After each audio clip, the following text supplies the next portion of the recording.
kepemimpinannya. Satu periode lagi sampai tahun 2025 ini lewat gitu ya. Tahun 2025 ini terlewatkan. Artinya kejadian yang terjadi di dalam lingkaran tahun 2025 ini ada di bawah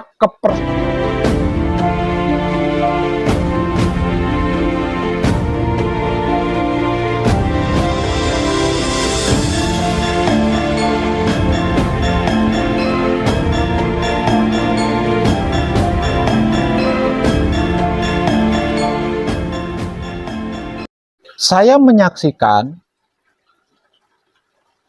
bahwa kejadian yang pasti kita sama-sama tidak menginginkan. Saya menyaksikan bahwasanya kejadian yang pasti tidak diinginkan oleh seluruh makhluk hidup di dunia ini, yang akan terjadi di era peralihan peradaban manusia hidup di dunia, yang saya perkirakan kejadiannya akan terjadi pada tahun 2025. Ini tidak bisa dihindarkan. Ya, tidak bisa dihindarkan. Artinya benar-benar akan terjadi.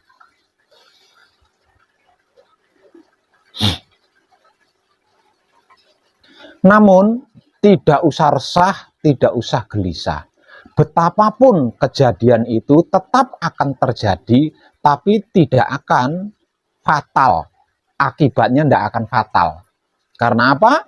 Karena putra kekudangane Romo yang sudah selesai manekung, yang sudah selesai gembleng dan aktif, ya. Kalau yang nggak aktif saya nggak nyebutin, saya nggak ngitung. Kalau yang nggak aktif saya nggak menghitungnya. Yang aktif itu ada ribuan jumlahnya. Putra kekudangane Romo yang sudah menyelesaikan laku suci, laku murni menuju sucinya, dan aktif laku suci menuju kelanggengan atau keabadian, itu jumlahnya ada ribuan. Jadi tidak perlu resah, tidak perlu gelisah, apalagi sampai takut. Karena apa? Karena betapapun kejadian itu tetap akan terjadi, namun tidak berakibat fatal. Karena apa?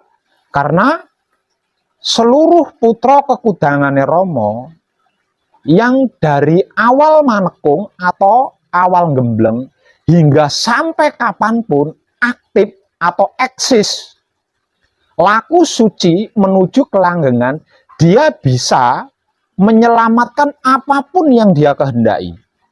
Ya, ketika kejadian itu terjadi, dia punya hak, dia mampu menyelamatkan apapun yang dia kehendaki. Nah, ini yang menjadikan tidak berakibat fatal. Dan lagi, sepertinya salah satu pemicunya, ada beberapa pemicu ya, ada beberapa pemicu. Namun pemicu yang paling awam, pemicu yang dapat direkam oleh orang-orang awam adalah kemunduran presiden kita saat ini, yaitu Bapak Jokowi atau Bapak Joko Widodo. Artinya, kalau di Pilpres tahun 2024 nanti, Bapak Presiden kita saat ini, yaitu Bapak Joko Widodo, mengundurkan diri, tidak mau mencalonkan lagi, dikarenakan kode etik ya. Karena kode etik. Tidak menuruti tuntutan orang-orang yang tertindas selama ini. Inilah yang akan menjadi salah satu pemicu paling umum. Pemicunya di sini. Ya. Pemicu paling awam, pemicu paling umum, pemicu yang bisa direkam oleh orang awam. Ada beberapa pemicu lainnya, tapi itu belum tentu orang awam bisa mengetahui, belum tentu orang awam bisa merekam. Yang bisa direkam oleh orang-orang awam adalah gara-gara Pak Jokowi mundur. Gara-gara Pak Jokowi mundur, itu yang bisa direkam oleh orang awam.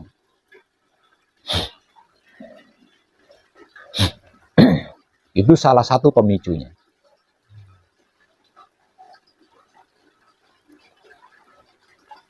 Lah, mendekati detik-detik perubahan, era peradaban, kehidupan manusia di bumi ini, siapapun panjenengan, tanpa terkecuali, khususnya para putra kekudangane Romo, yang aktif atau yang eksis, laku suci menuju kelanggengan, ingat pesan saya. Jangan pernah berani menuding siapapun sesat, bid'ah, atau kafir. Jangan pernah itu. Ya. Karena apa? Karena sesat, bid'ah, kafir adalah tentang iman. Lah, iman ini bersifat pribadi antara individu dengan Tuhannya.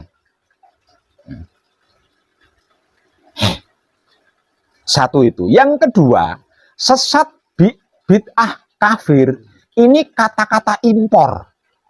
Kata-katanya pendatang. Ucapannya para pendatang, bukan ucapan para pribumi. Ya.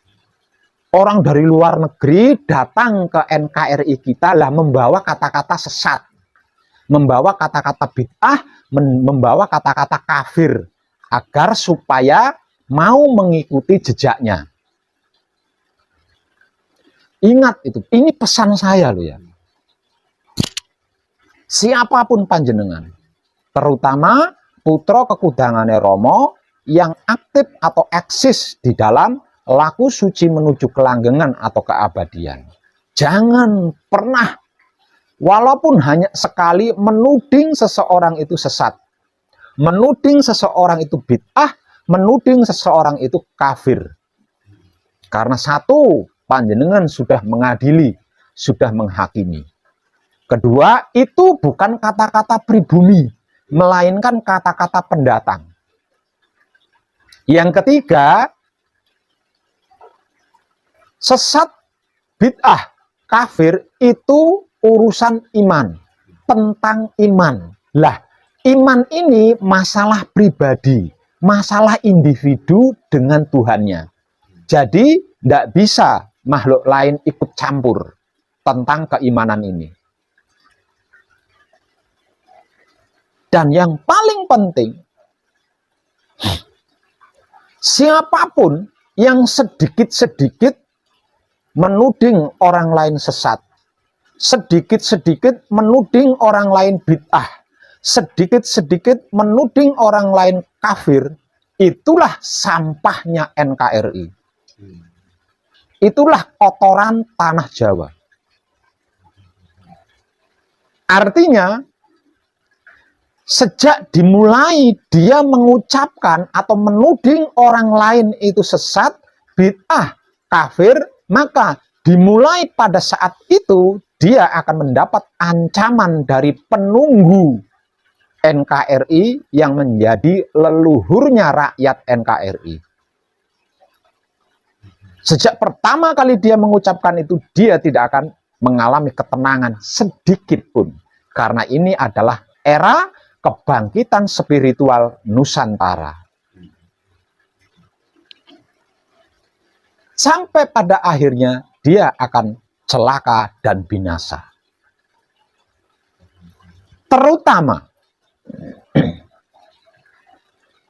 Terutama yang merasa dirinya orang Jawa atau keturunan orang Jawa. Yang merasa dirinya orang Jawa atau merasa dirinya keturunan orang Jawa. Jangan sekali-kali, ingat itu, jangan sekali-kali menuding orang lain sesat, bid'ah, dan kafir. Karena sesat, bid'ah, dan kafir itu bukan bahasanya orang Jawa, bukan kata-katanya orang Jawa. Kalau sampai panjenengan mengadopsi 3 kata-kata ini, 3 kata penghakiman ini, 3 kata menghukum sesama makhluk ini, sedangkan panjenengan adalah makhluk juga, mengapa panjenengan akan celaka hingga binasa pada akhirnya. Dimulai sejak pertama panjenengan menuding orang lain sesat, bid'ah, atau kafir.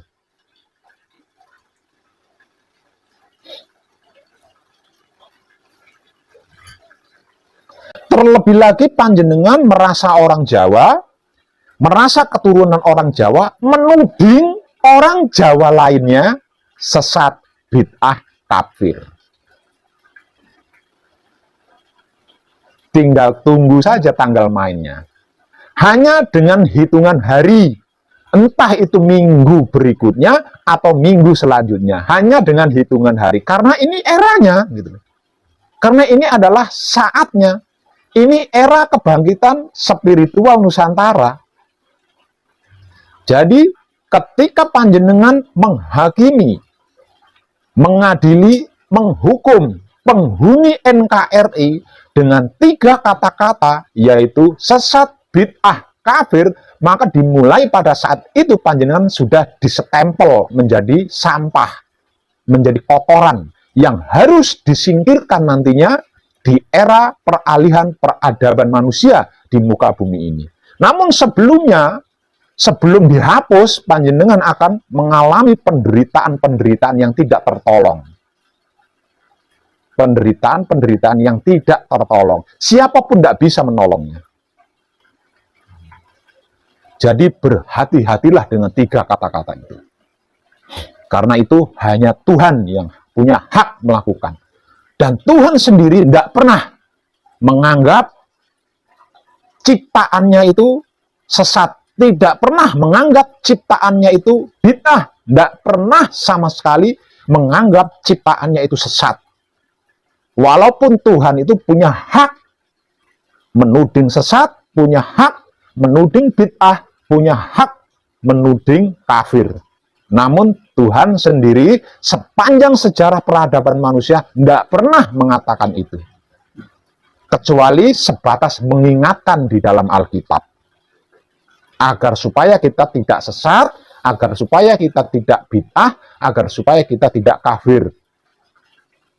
Kalau menghakimi, atau menghukum, atau mengadili, tidak pernah. Yang melakukan ini adalah manusia itu sendiri.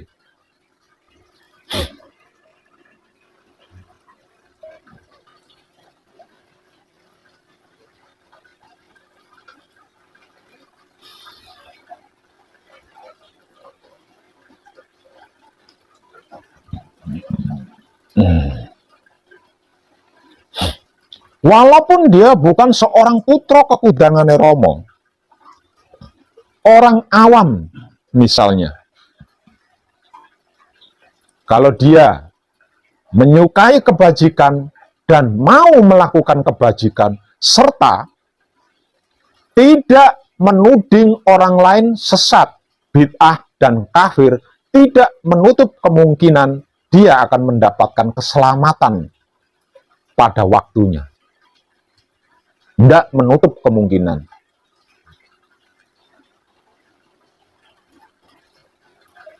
Tapi, namun, siapapun dia yang berada di dalam lingkaran NKRI, dimanapun dia berada, dimanapun dia bersembunyi, asalkan itu masih di dalam lingkaran NKRI,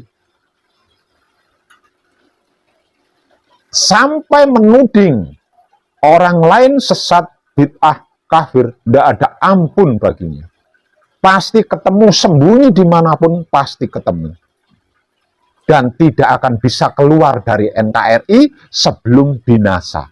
Karena apa?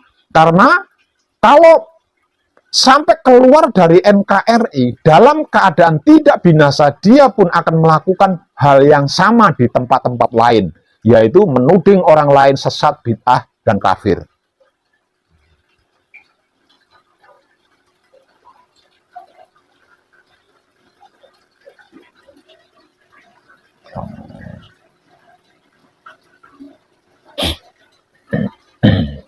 Paham nggih?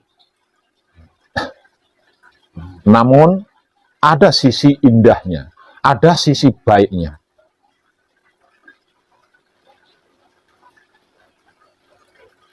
Sisi baiknya di mana? Sisi baiknya, kalau sampai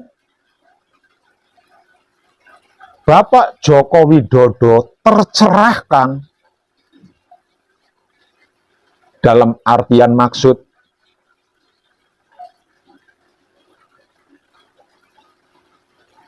dirinya menjadi presiden selama ini itu bukan suatu kebetulan, ya, melainkan ada campur tangan dari leluhur kita di NKRI ini. Kemudian yang berarti dia menuruti tuntutan orang-orang yang selama ini tertindas. Lalu apapun yang terjadi, dia melanjutkan kepemimpinannya 1 periode lagi sampai tahun 2025 ini lewat gitu ya. Tahun 2025 ini terlewatkan. Artinya kejadian yang terjadi di dalam lingkaran tahun 2025 ini ada di bawah kepresidenan Joko Widodo. Saya berani mengatakan dengan tegas apa yang seharusnya terjadi di era peralihan peradaban kehidupan manusia di muka bumi ini, yang saya perkirakan akan terjadi di tahun 2025 nanti, bisa dinetralisir. Saya dan ribuan putra kekudangan Romo bisa menghalau.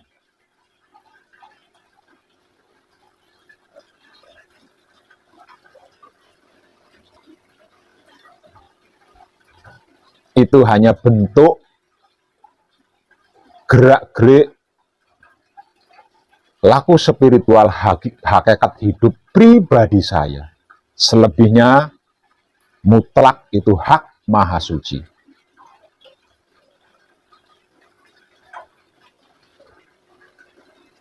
Namun saya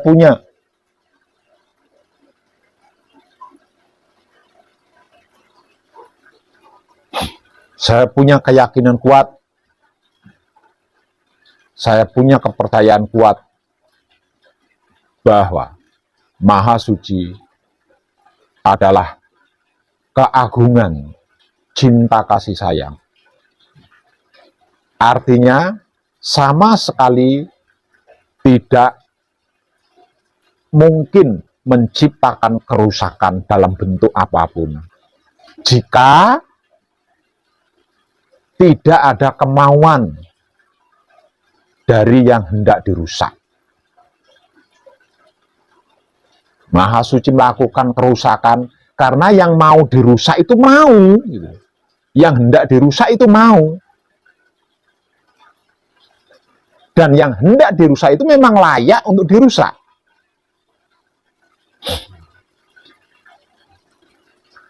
Kalau yang hendak dirusak, tidak layak untuk dirusak, tidak mau dirusak, tidak mungkin Maha Suci melakukan perusakan.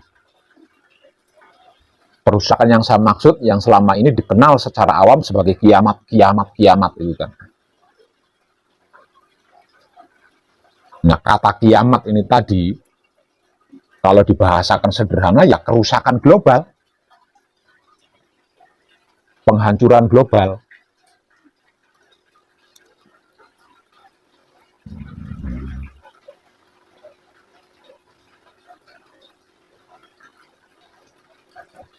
Bisa paham nggih? Khusus panjenengan yang dari Kalimantan, bisa paham dengan motivasi dari saya, bisa ingat dengan apa yang saya ingatkan tadi, yang saya pesankan tadi. Ingat itu, jangan pernah lakukan itu, nggih. Jangan pernah. Karena ini bukan zamannya siar, ya. Bukan zamannya siar, tapi ini zamannya praktek, mempraktekkan kebajikan.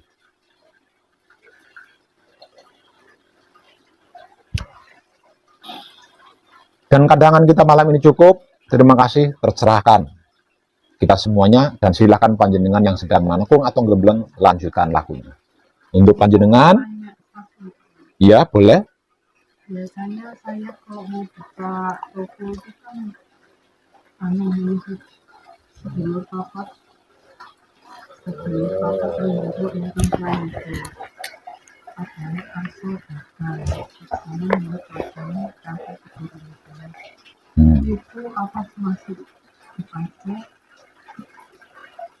Karena panjenengan sudah selesai manekung, sudah selesai ngebleng, ya gunakan apa yang ada di ranah itu, jangan yang ada di luar ranah itu. Tadi panjenengan sudah diberi motivasi kan, bahwa palungguh pambuka panjenengan sudah berganti menjadi palungguh jati. Nah, iya, ya. Ada pertanyaan lagi? Izin Pak, definisi yang maha suci Pak, itu yang maksudnya yang maha hampa gitu Pak. Definisi maha suci adalah alam semesta seisinya manunggal. Persatuan alam semesta seisinya. Ya. Jadi alam semesta seisinya menjadi ada itu dikarenakan maha suci memecah dirinya. Maha suci memecah dirinya, jadilah alam semesta seisinya. Nah, setelah maha suci ini memecah dirinya menjadi alam semesta seisinya, maha suci jadi nggak ada. Ya, karena apa? Karena menjadi alam semesta seisinya.